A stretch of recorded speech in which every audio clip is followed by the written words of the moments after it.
Кушманов Виктор Витальевич. Женский голос в траве. 6 июля 1942 года из Сыктывкара на фронт был направлен женский комсомольский батальон из 300 дочерей коми народа.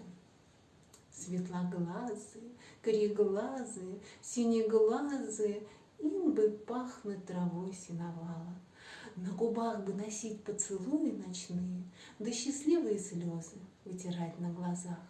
Им бы в речке купаться, на свидание тайком пробираться, собирая ногами росу на вечерних цветах.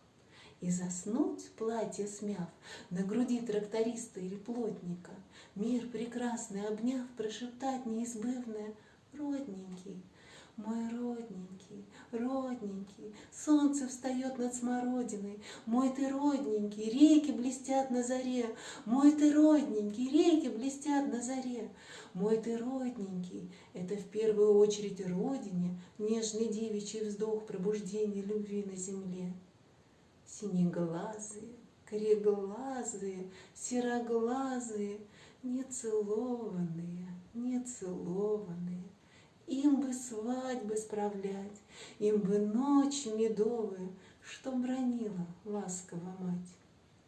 Им шинели выдали новые, затянули шинели ремнями, загремел тротуар сапогами.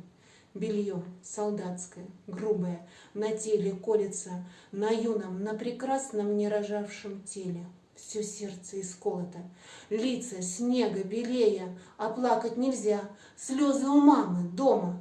Ах, какие были у девчонок глаза!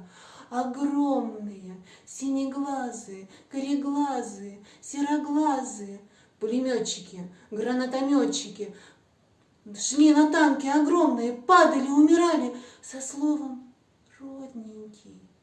Ах, печаль ты и слава солдатская, и ждала их могила девичья, не братская, в безоглядной синеве, под Москвою орлом и подровно женский голос в траве, женский голос в траве, мой ты родненький.